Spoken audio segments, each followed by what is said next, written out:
आई जगदंबे, गेले 9 दिवस आणि 9 रात्री कशा गेल्या हे आम्हाला समजलंच नाही। दरवर्षीप्रमाणे आम्ही तुझी सेवा करण्याचा कसोशीने प्रयत्न केला। आज विजयादशमी, दसरा, तुला निरोप देण्याची वेळ आली आहे। आमच्या हातून जर काही चूक घडली असेल तर आमचे अपराध पोटात घाल आणि या वाड्यावर आणि इथल्या लोकांवर तुझी कृपादृष्टी असू दे।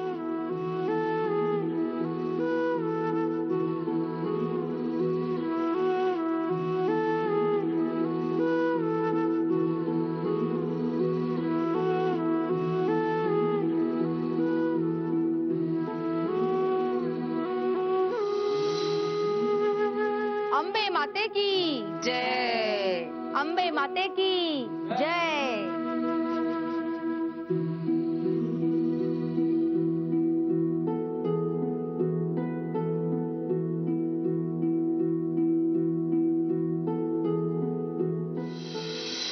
वा, यंदा देवीचा कौल फारच चांगला मिळालाय। सुरवर खूपच छान वाढले। यंदा पीक पाणी खूप छान होईल असा देवीचा आशीर्वादच मिळालाय की हो।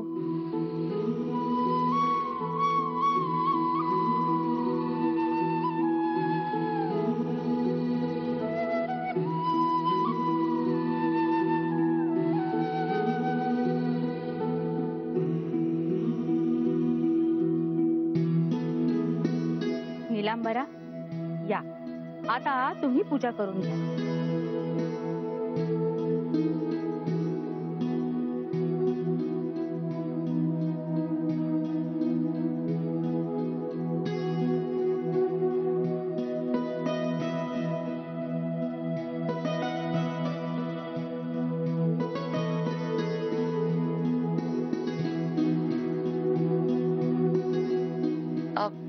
ही कसली पूजा आहे बाळा? आज दसरा आहे ना। आजच्या दिवशी प्रत्येक जण आपल्या रोजच्या वापरातल्या साहित्याची, अवजारांची, हत्यारांची पूजा करतात। त्यांच्यामुळेच आपल्याला आयुष्यात विजय प्राप्त होतो ना। म्हणून आजच्या दिवशी त्यांची पूजा करून त्यांना मान द्यायचा असतो।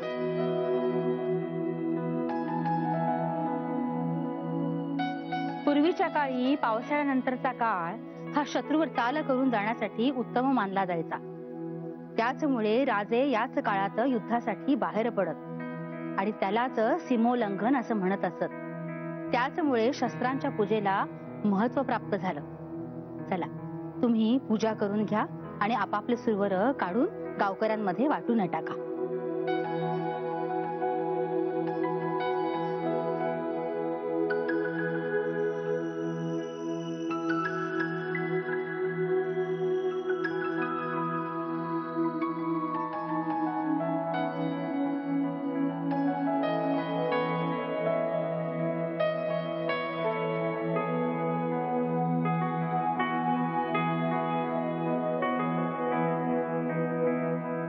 नामदेव, देवीच्या विसर्जनाची तयारी कुठपर्यंत आली आहे ते पहा।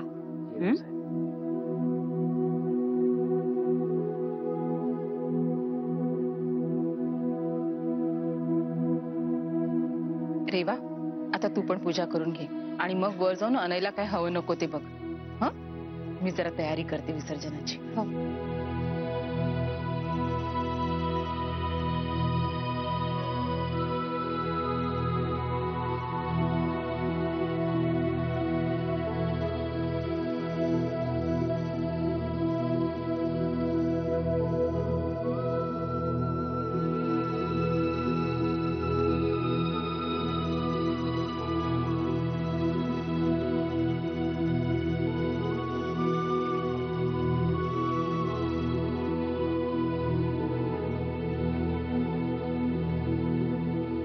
देवी माते, अनयला अपघातात जास्त दुखापत झाली नाही याबद्दल मी खरंच मनापासून आभार मानते तुझे। त्याच्याकडे असंच लक्ष ठेव, त्याचं रक्षण कर, लवकरात लवकर त्याला बरं कर।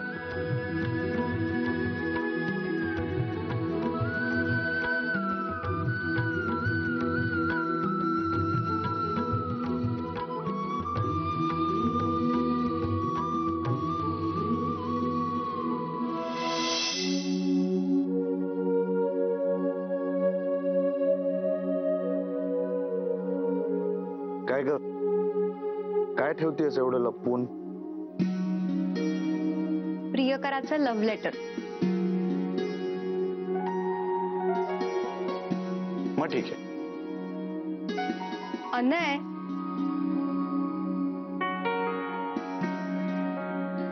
अरे आपण घटात जे गहू पेरलेत ना त्याचे सुरवर आहेत, मस्त तरतरून आलेत यावर्षी.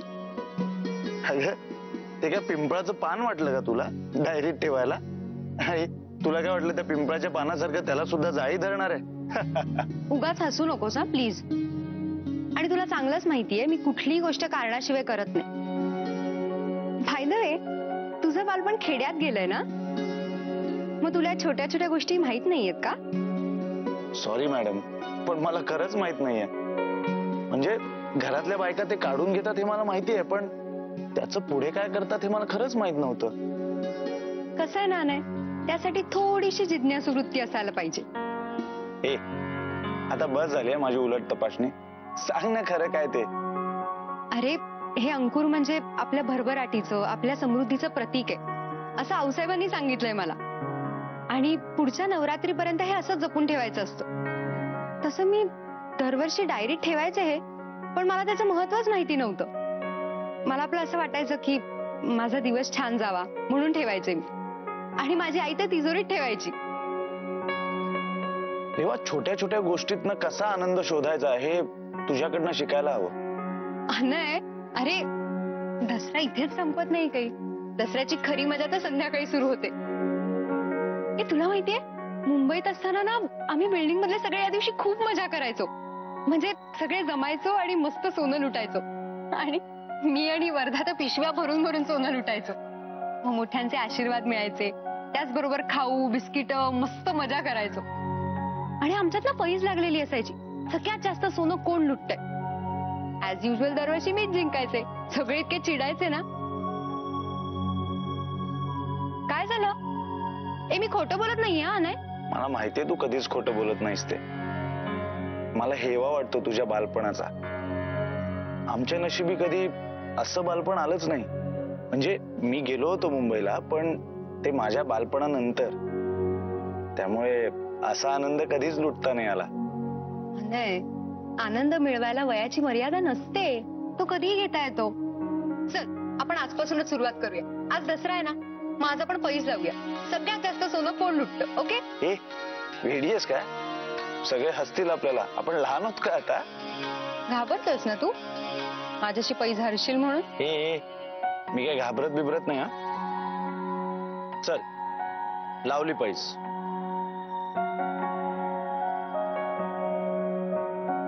जर मी हरलो तर कायम तुझं ऐकीन, आणि जर तू हरलीस तर मी तुझं ऐकीन कायम.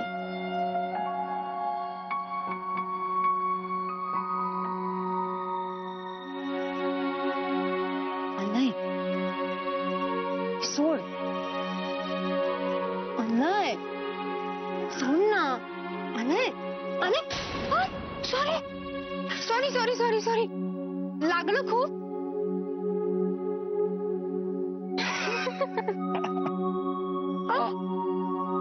Sorry sorry sorry sorry. मग म्हणून मी सांगते तुला असं काही करत जाऊ नकोस.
साहेब, आम्ही दसऱ्याचं सोनं लुटायला आलो.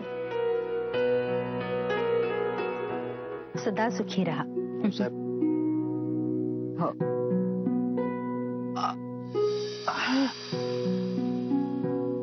काय हो, तुम्हाला अजून दुखतंय का? नाही, आता बराच बरा आहे. थोडस तर दुखणारच ना, पण आता चालता येतंय मला. जखमा लवकर भरतायत हे ठीकच आहे की हो. आज तुमच्यापासून सुरुवात झाली बघा सोनं लुटायची. अजून कुणी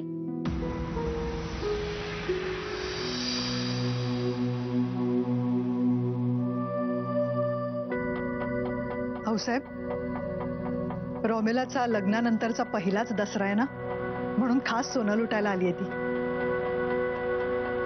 रोमिला, औक्षवंत व्हा. हे काय की हो? उघडून बघा ना.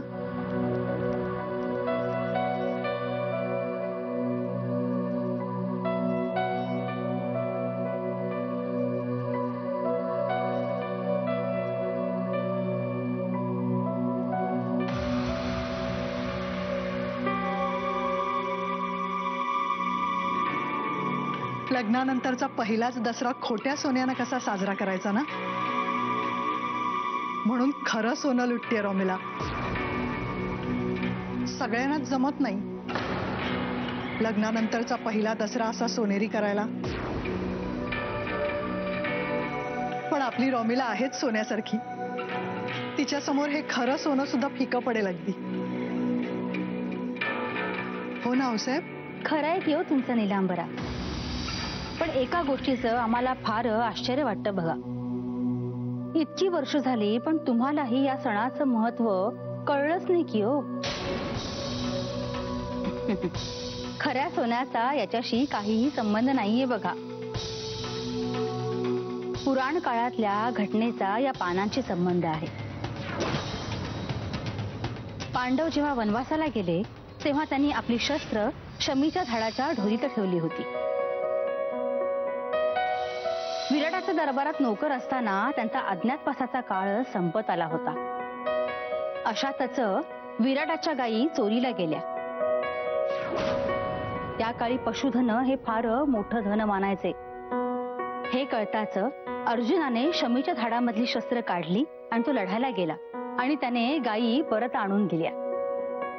वनवासाचा काळ संपला. पांडव पराक्रम गाजवून पुन्हा लोकांच्या समोर प्रकट झाले. जनतेलाही खूप आनंद झाला. तो दिवस विजयदशमी म्हणून साजरा करण्यात आला. शमीच्या झाडाची पानं म्हणजेच ही आपट्याची पानं. पांडवांची शस्त्र 12 वर्ष जपून ठेवली म्हणून ही आपट्याची पानं वाटून विजयदशमीचा सण साजरा करण्यात आला. आणि यात त्या झाडाबद्दल वाटणारी कृतज्ञताही समजावली. अरे वा, खूप छान. तुम्हाला या कथाही अवगत आहेत हे पाहून फार बरं वाटलं बघा आम्हाला. तुम्हा दोघांनाही दसऱ्याच्या हार्दिक शुभेच्छा. या तुम्ही. ठीक.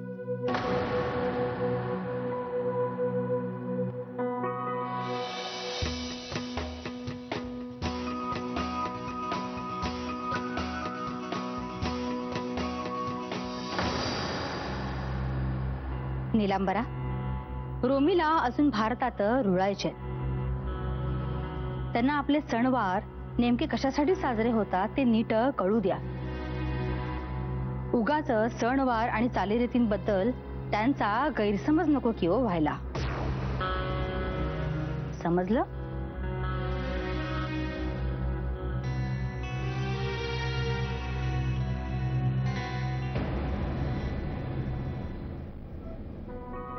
सावकाश. अनय, आता आपण वेगवेगळं होऊन सगळ्यांकडून सोनं लुटून मगच आपल्या रूम मध्ये भेटायचं. आणि हा, जी पानं आपल्याला समोरून मिळतील ना तीच ठेवायची. No cheating. Okay? Yes ma'am. आता मी माझ्या पिशवीत पानं गोळा करूनच तुला भेटतो बघ. सावकाश. चल. सावकाश. अनय, तुला खरंच जमणार आहे का एकट्याला जायला? नामदेव, पाहिलंस एकदा का मी पैज लावली ना की ती जिंकण्यासाठी मी किती अलर्ट असतो ते. ही जरी माझी पहिली वेळ असलं ना तरी मी तुला जिंकू देतो का ते बघ. चल नामदेव.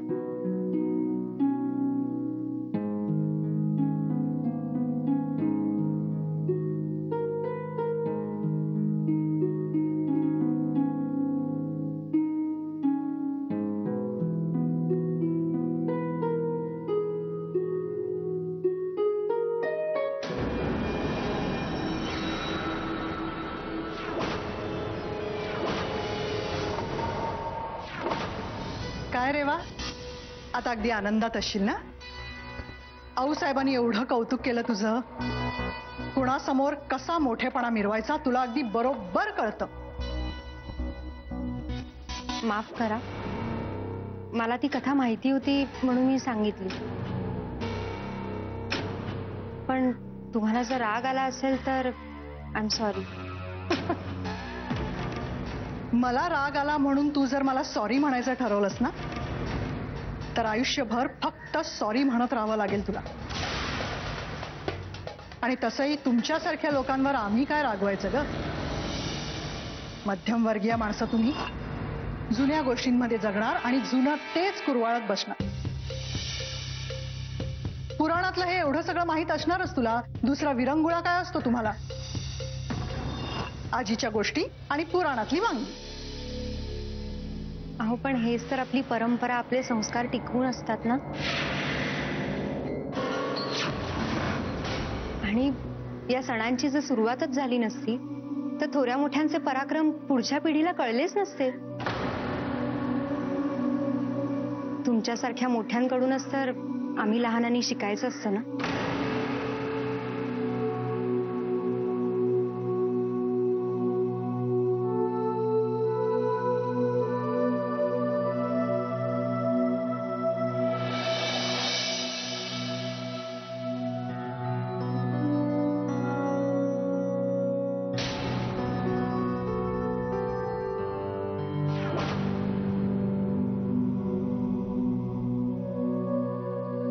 घे घे, अस्सल सोनं आहे. तुमच्यासारख्या मध्यमवर्गीय लोकांना परवडत नाही ते. नाही परवडत आहे तेच बरं आहे.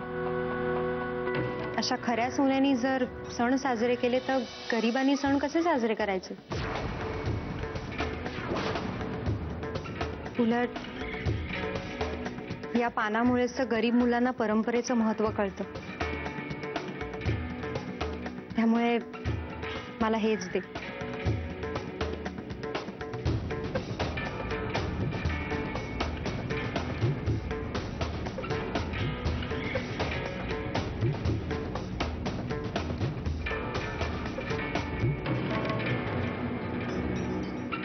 किती वेळ आहे ही.